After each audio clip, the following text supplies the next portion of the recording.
12.22 is going to be one of the biggest meta-shifting patches in months, as we have a ton of brand new items hitting the Rift. Not only item changes, but Chemtech Drake will be making a return, the ping system is being altered, and so much more. With the help of our challenger players and putting in extensive research, we are set to bring you guys a complete rundown of 12.22 and how we think everything will shape out. But before we get into it, be sure to check out SkillCapped if you want to truly get better at League of Legends. We're the only service that offers a money-back guarantee if you don't climb at least 5 divisions while actively using our service.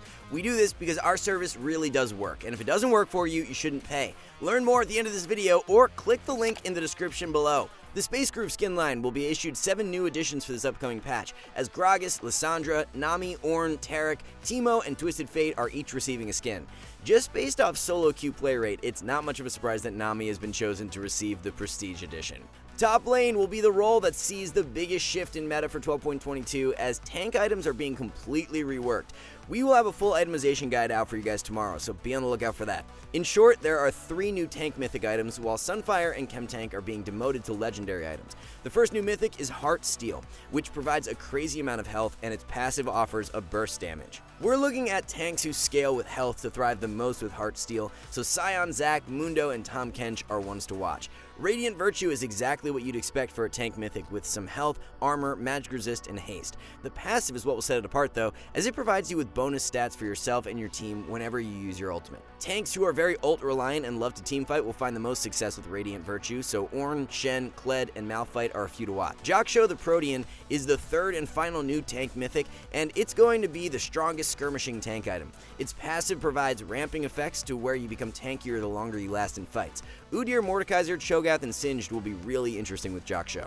Although Sunfire and Chemtank are being demoted to legendary items, Frostfire will be removed, and taking its place is Iceborne Gauntlet as another tank mythic. And yes, this is the Iceborne Gauntlet of old times where you build Sheen and gain the Spellblade passive. Nasus, Trundle, Poppy, and any champs who have very low cooldown spammable abilities will find the best success with Iceborne.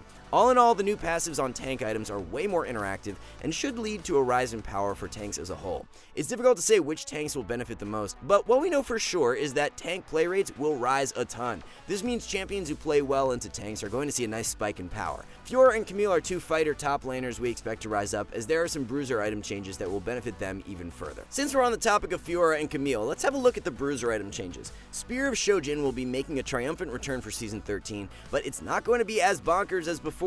AD, haste, and health are the base stats, while the passive grants you additional haste on your basic abilities. The old Shojin gave you a massive power spike whenever you used ultimate, but this one will provide more baseline power. Due to all the ability haste on Spear, these spellcasting bruisers are going to like it the most. Riven, Jax, Aatrox, Renekton, and Fiora are a few top laners who will find the most success with Spear. The second change to fighter items is a boost in power for Ravenous Hydra. The adjustment is 5 less AD in exchange for an additional passive that grants bonus AD and Omnivamp whenever you kill a minion.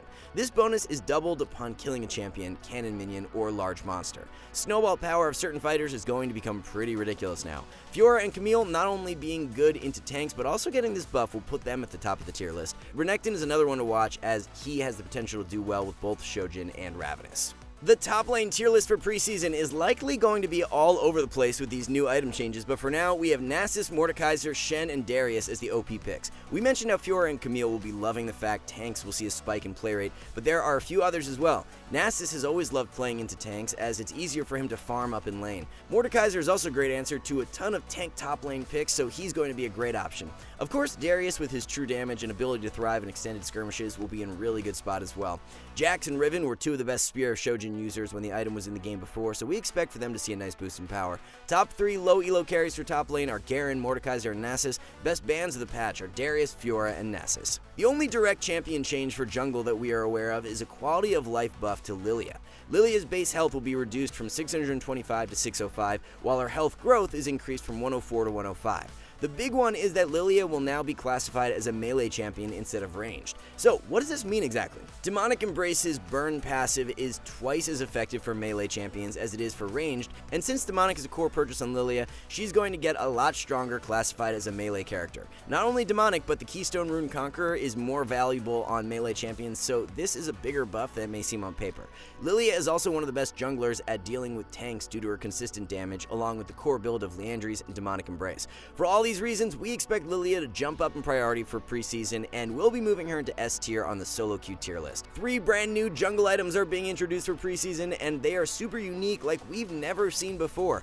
All 3 items will provide you with the jungle companion that follows you around and deals damage to monsters to help you clear the jungle. When you kill large monsters, you give your companion treats, and upon consuming 40 treats, you are given a special effect depending on which item you chose. For Scorchclaw Pup, the special effect is a slow and bonus damage. For Gustwalker Hatchling, the special effect is bonus movement speed when entering brush or when killing a large monster. For Moss Stomper Seedling, after being out of combat, you are given a shield along with tenacity for the duration the shield remains. We expect Scorchclaw Pup to be the most popular item, as a slow and damage can work with any champion and will be highly prioritized for carry junglers.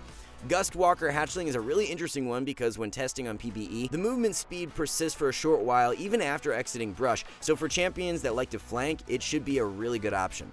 Junglers like Rengar, Nidalee, Wukong, Evelynn, Kha'Zix, and of course Hecarim are the ones to watch. Moss Stomper Seedling is the more defensive starting item that will be prioritized on tank or utility junglers the most. Hecarim is definitely the one jungler who you should really pay attention to for preseason because not only does he benefit from the movement speed from Gustwalker to help flank, but it provides him bonus damage as well due to his passive. It will also be interesting to see how Spear of Shojin fits in on Hecarim, as he is a champion who loves ability haste to relentlessly spam his spells. Chemtech Dragon will be making a return for Season 13, but it's going to look a little different than before. The stats your team will receive from killing Chemtech Drake include 5% tenacity and 5% heal and shield power. The new Chemtech Soul will grant 10% bonus damage and damage reduction when below 50% health. Warwick and Olaf are going to be loving this one. As for the map transformation, instead of providing the invisibility like before, the Chemtech Rift will change the way you can interact with jungle plants. Blast Cone will propel you twice the distance, Honey Fruit will no longer slow, and will provide a bonus shield, while Scryer's Bloom will grant movement speed in the direction revealed and also drop revealed wards to 1 health. For the jungle tier list, we have Fiddle, Udyr, and Bel'Veth in the OP tier. Tank junglers who were already pretty good picks in previous patches like Rammus, Zac, Nunu, Sejuani, and Maokai are going to be amazing for 12.22 with the item changes. Ravenous Hydra will be really interesting to test on certain junglers due to its new snowbally passive. There isn't a single jungler who currently builds Ravenous Hydra though prior to the changes, so we'll have to do some testing on live servers and report back with any findings for our mid-patch tier list update. As for Spear of Shojin, the old version was abused on certain junglers like Master Yi, but we don't expect it to be as strong on him this time around. Old Shojin turned Yi into a god whenever he popped R, but this new one doesn't have that super OP power spike like before. Junglers who love ability haste on their basic abilities are who will perform the best with the new Shojin, so Hecarim, Xin Zhao, Vi, and Kayn are a few of the best candidates. Best low elo junglers are Rammus, Udyr, and Shyvana. Udyr, Hecarim, and Bel'Veth are 3 of the most optimal jungle bans. The major change to mid lane for preseason revolves around the reintroduction of the battle mage item Rod of Ages. Rod will be a mythic item and it's going to work very similar to before, providing you with AP, health, and mana along with a passive that grants stacking AP, health, and mana. This will open things up for picks like Ryze, Anivia, Cassiopeia, Swain, and Kassadin to become much more viable champs moving forward. If these shorter ranged battle mages do come back into meta, the longer ranged artillery mages like Vel'Koz, Ziggs, and Xerath can be really good options to shut them down. With the Rod of Ages change out of the way, there isn't anything else that will directly influence mid lane for preseason, so let's jump right into the tier list. Syndra, Zed, and Vex make up the trifecta of OP picks for 12.22. Cass will be loving the Rod of Ages changes, but she'll also be a really good pickup if tanks make a serious push back into meta. Cassio has always been one of the best mages to deal with tankier comps due to her consistent DPS, so she's going to be a really good S tier pick for preseason. Vel'Koz with his true damage is going to be a very sleeper mid and is actually a phenomenal answer to Cassio too. Although we don't see very much of Brand mid, with his percent health damage, he's another champ that could be a great option to shut down tankier comps. Best low elo mid laners for solo queue are Swain, Malzahar, and Heimerdinger. Syndra, Zed, and Vex are the best mid lane bans. The major change down in bot lane for preseason is the mini rework of the forgotten item Navori Quick Blades. With old Quick Blades, your crits would reduce the cooldown of basic abilities. However, with the reworked Quick Blades, once you reach 60% crit, all attacks will reduce the cooldown of abilities. A new passive is being added as well to where your abilities will deal bonus damage based on your crit chance. So this will definitely be a later game purchase and prioritized most on ADCs who are more spell reliant. Lucian, Sivir, and Xayah are the front runners for who will find the most success with Navori. A few others that we're a bit more skeptical on are Kog'Maw, Varus, and Zeri. Overall though, since Quick Blades won't be purchased until the very earliest as a third item, it shouldn't lead to a big shift in the ADC meta. After all, you don't even reach 3 items a lot of the time in solo queue, so Navori will be a non-factor in a good amount of games. The ADC tier list for this patch will consist of Twitch, Tristana, and Kai'Sa as the OP carries. With tank items altered and the inevitable increase in play rate for tank champions, we do expect the likes of Kog'Maw and Vayne to rise in power. As a result, we will be adjusting Vayne from B tier and into A, while Kog'Maw will remain in S. Champs that have a more difficult time shredding through tanks like Kalista are likely to be on the weaker side as the preseason kicks off. Top 3 low elo bot lane carries are Tristana, Misfortune, and Ziggs. Draven, Kai'Sa, and Samira are 3 of the most valuable bot lane bans. Is it just me, or does it seem like support is always given the short end of the stick? Every single role saw a major item update except for support, as there's nothing but one measly change planned for the role in preseason. Rakan will be given a minor change, as he's now going to be classified as a melee champ instead of ranged. This will give Rakan a small boost in power, as it will make Relic Shield a little easier to proc and allow him to synergize better with certain runes and items that give greater effects for melee champions. Unlike Lilia though, Rakan doesn't want to build any of these items or runes that would benefit him from this change, so it's really just a super minor quality of life buff, as the Lilia one is definitely way more impactful. With that said, let's keep it short and sweet and jump right into the support tier list. Meta should remain very stable, with Amumu, Janna, Blitzcrank, and Maokai as the most optimal carries. With tanks coming back into meta, it will open things up for certain enchanter supports to thrive a bit more. Soraka is one we expect to be a really strong pick and will work super well in games where you have a tank top and jungle.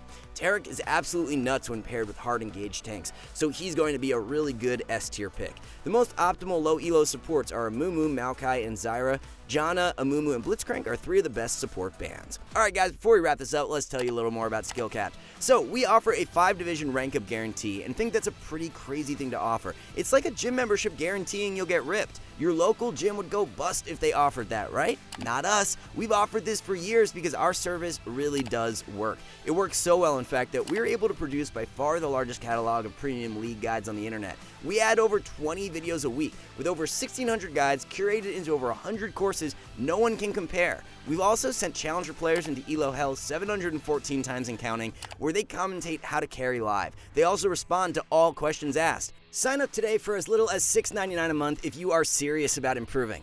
So that's going to be it for our complete outlook on the solo queue meta heading into preseason. Thank you guys so much for watching, and we will see you in the next one.